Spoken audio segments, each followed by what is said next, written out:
Welcome back to the channel, and today we're diving into one of the most iconic and talked about cars in India, the Tata Nano. Once marketed as the world's cheapest car, the Nano has had a fascinating journey in the automotive world. In this video, we're going deep into its design, interior features, performance, and of course, the pricing that made it such a unique offering. Let's start with the design and exterior. At first glance, the Tata Nano doesn't scream luxury or power, but it was never meant to. What it does offer is compact practicality. It's a city car through and through, with dimensions that make it ideal for squeezing through narrow streets and fitting into tight parking spots. It measures just over 3 meters in length, which makes it even smaller than most hatchbacks. The car features a high roofline that gives it a tall boy stance, which not only looks distinctive but also allows for surprisingly good headroom inside. The front fascia is simple, with compact headlights that curve along the hood, and there's a minimalistic grille that keeps the front looking clean. On the sides, you'll notice the small 12-inch wheels and relatively short overhangs. The rear of the Nano is equally simple, with vertical tail lamps and a curved rear window that gives it a bubble-like appearance. While it may not turn heads for its beauty, it certainly stands out for its unique, functional styling. Stepping inside, the first thing that might surprise you is how much space there actually is. Despite the Nano's small footprint, the cabin feels airy and open. Tata Motors made clever use of vertical space to ensure tall passengers don't feel cramped. The dashboard is minimal but functional. In earlier models, the instrument cluster is placed in the center rather than behind the steering wheel, which is a bit unconventional but helps keep costs down. The seats are basic but reasonably comfortable for short city drives. There's no power steering in the base variants, though later models did include it in the higher trims.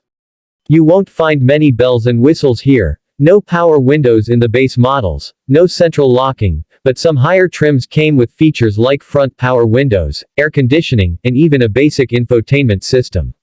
The rear seat space is decent for 2 adults, although the lack of a hatch opening in earlier models makes boot access a bit awkward. Storage space is limited, but again, this car wasn't designed for long road trips, it's about urban mobility. Now, let's talk performance. The Tata Nano is powered by a tiny 0.6-liter, 2-cylinder engine that delivers around 38 horsepower. Yes, that's small, but for a car that weighs under 700 kilograms, it gets the job done. It's mated to a 4-speed manual gearbox in early models, with an AMT automated manual transmission offered in later Gen X versions. In city conditions, the Nano feels nimble and zippy enough for daily commutes.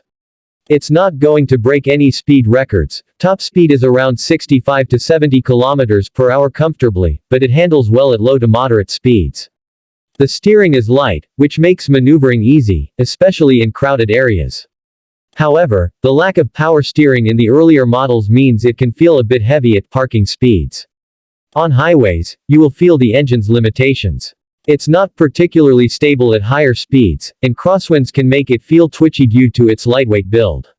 But again, this isn't a highway cruiser, it's a budget urban runabout.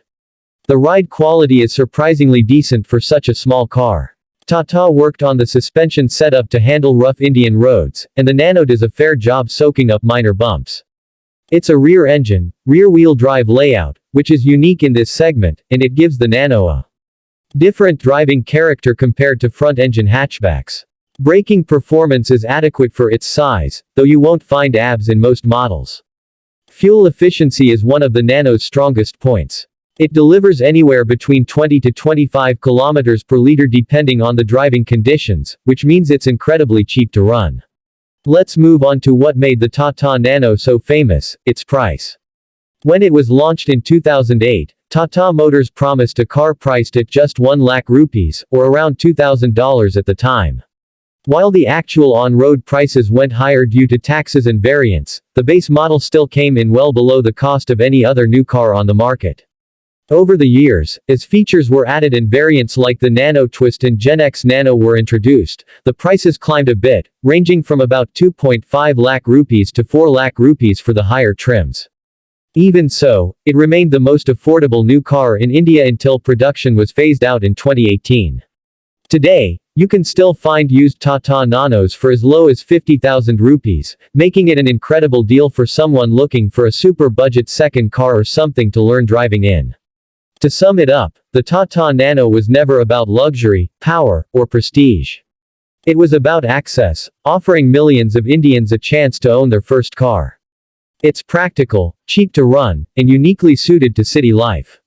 While it may not have achieved the sales numbers Tata had hoped for, it certainly made its mark on the automotive world. If you're in the market for a quirky little car that's easy on the pocket and has a story to tell, the Nano is worth a look. If you enjoyed this video, don't forget to like, share, and subscribe for more detailed car reviews.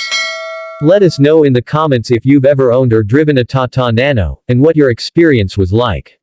Thanks for watching, and I'll see you in the next one.